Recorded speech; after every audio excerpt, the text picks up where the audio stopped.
Bom, pessoal, vamos falar então sobre a Lei 12.737 de 2012, conhecida como a Lei Carolina Dickmann. Antes de nós entrarmos especificamente na lei, eu quero falar com vocês sobre um único princípio do direito penal, do direito que trata dos crimes, que é o princípio da legalidade. Não vou entrar aqui aprofundadamente no tema e nem vamos ficar discutindo conceitos e princípios jurídicos, mas este é importante para a gente entender o porquê a Lei 12.737 não foi válida no caso da Carolina Dickmann, mas que pode ser aplicada agora no caso do Estênio Garcia. O princípio da legalidade, ele contém dois princípios internamente. O primeiro princípio que está embutido nele é o princípio da reserva legal. Através desse princípio da reserva legal, se entende que um ato ilícito, um ato criminal, só pode ser definido por lei. E esta lei é no seu sentido mais estrito, ou seja, um ato legislativo vai dizer se um determinado ato cometido por uma pessoa é ou não crime. Portanto, pela reserva legal, não pode existir crime ou não podem ser definidos como crimes atos através de medida provisória ou decreto. Tem que ser por um ato do Poder Legislativo. E o segundo princípio que está embutido no princípio da legalidade é o princípio da anterioridade da lei penal. Através desse princípio da anterioridade da lei penal, se tem que um ato criminoso só o é considerado dessa forma a partir do momento em que a lei esteja vigorando.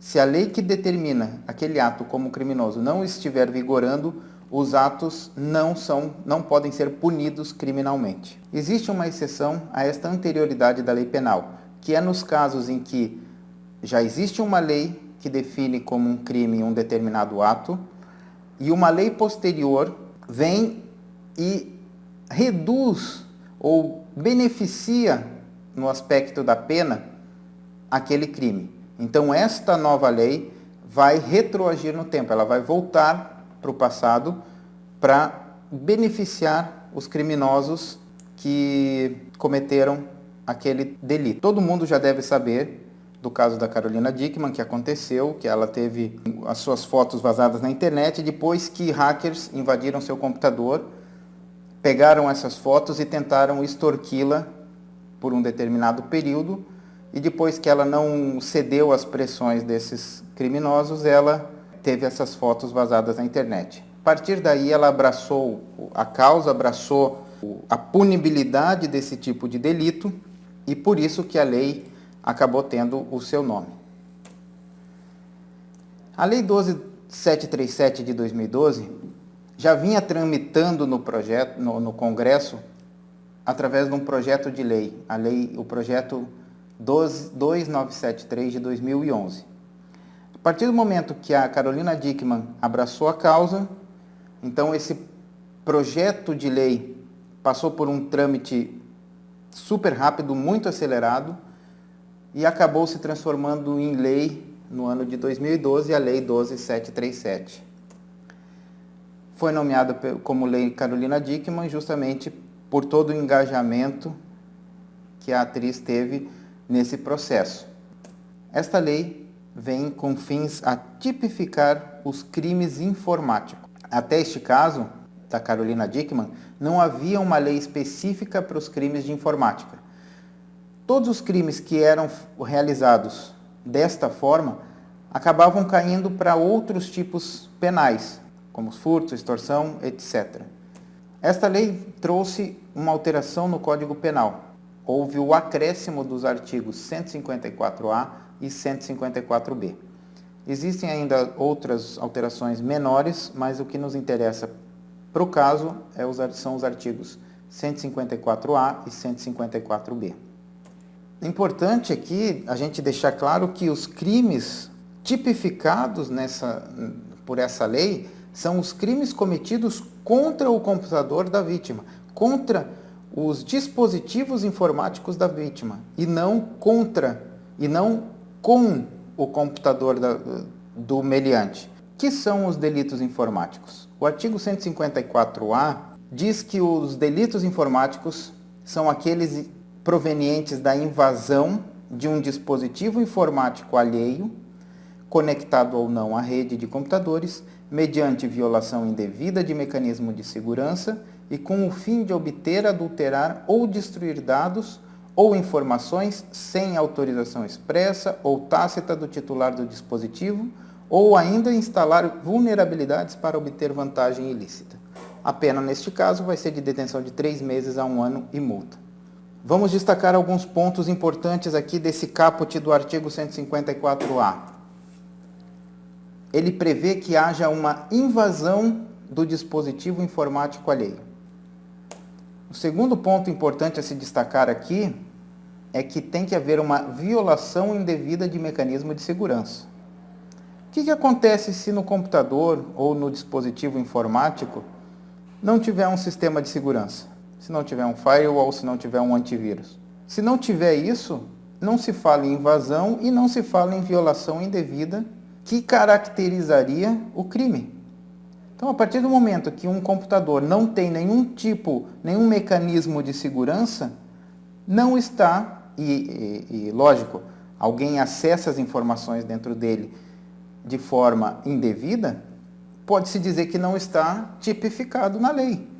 Entrei num computador em que não há um dispositivo de segurança, um mecanismo de segurança, não violei nada de segurança, de senha, de firewall, nada, eu não cometi o crime de invasão, não cometi um delito informático previsto nessa lei. Próximo ponto, trata da autorização expressa ou tácita do titular. O que acontece se eu levo o meu computador para uma loja de conserto de computadores? Eu estou dando uma autorização para eles acessarem o meu computador que está com problema?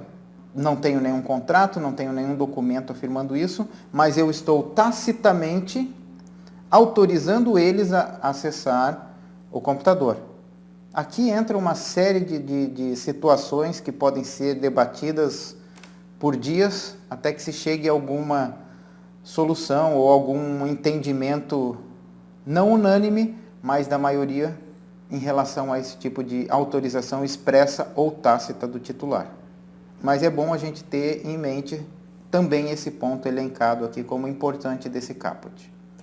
Por fim, neste caput do artigo 154-A, nós temos o ato de a pessoa acessar o computador e instalar vulnerabilidades para obter vantagem ilícita.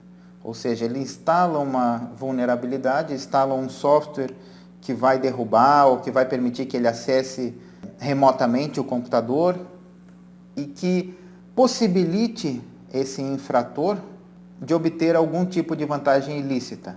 Por exemplo, no caso da Carolina Dickmann, se essa lei estivesse valendo, poderia ser a extorsão, uma vantagem ilícita que ele estava praticando. No parágrafo 1º, nós temos que nesta mesma pena incorre quem produz, oferece, distribui, vende ou difunde dispositivo ou programa de computador com o intuito de permitir a prática da conduta definida no caput.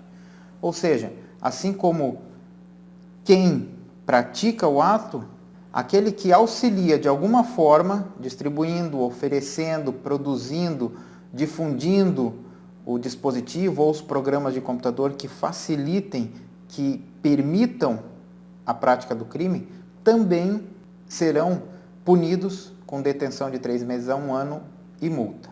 Parágrafo 2º. Aumenta-se essa pena de 3 meses a 1 ano e multa se dessa invasão resultar um prejuízo econômico para a vítima. Parágrafo 3º do artigo 154-A dispõe que se da invasão resultar a obtenção de conteúdo de comunicações eletrônicas privadas, segredos comerciais ou industriais, informações sigilosas assim definidas em lei, ou o controle remoto não autorizado do dispositivo invadido, a pena será de 6 meses a 2 anos e multa se a conduta não constitui crime mais grave. Então, aqui no parágrafo 3º, nós já temos um crime com maior grau de punibilidade. A pena é mais alta do que no caso do caput e parágrafo 1º. Importante destacar que esse parágrafo 3º, ele cuida dos segredos comerciais ou industriais, ou seja, ele também alberga a espionagem empresarial. E ele trata somente da obtenção. Ou seja, se daquela invasão, daquela violação indevida dos sistemas de segurança resultar a obtenção de conteúdo de comunicações privadas, comunicações eletrônicas, segredos comerciais ou industriais, o crime se torna mais grave. No parágrafo 4º, nós temos a disposição que no parágrafo 3º, aumenta-se a pena ainda de 1 a 2 terços se houver a divulgação, comercialização ou transmissão a terceiro a qualquer título dos dados ou informações obtidos.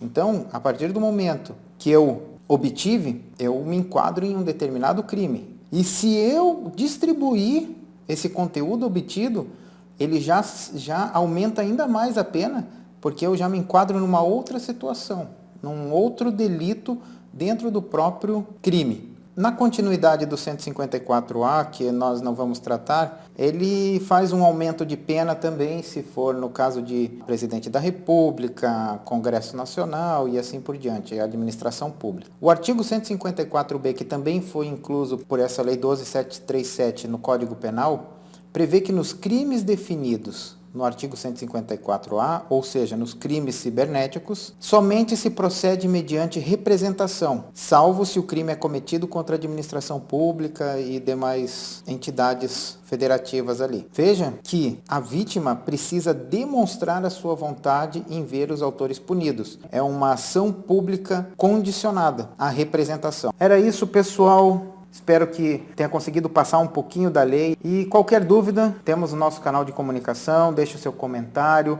mande e-mail, interaja com a gente, dá um gostar se você achou esse vídeo interessante, dá um não gostar se você achou que ele não supriu os seus interesses. Se você tiver alguma sugestão para melhorar os vídeos, por favor, fique à vontade, o nosso canal de comunicação é esse. Nos vemos no próximo vídeo e nos próximos artigos que nós vamos ter no blog e aqui também no YouTube.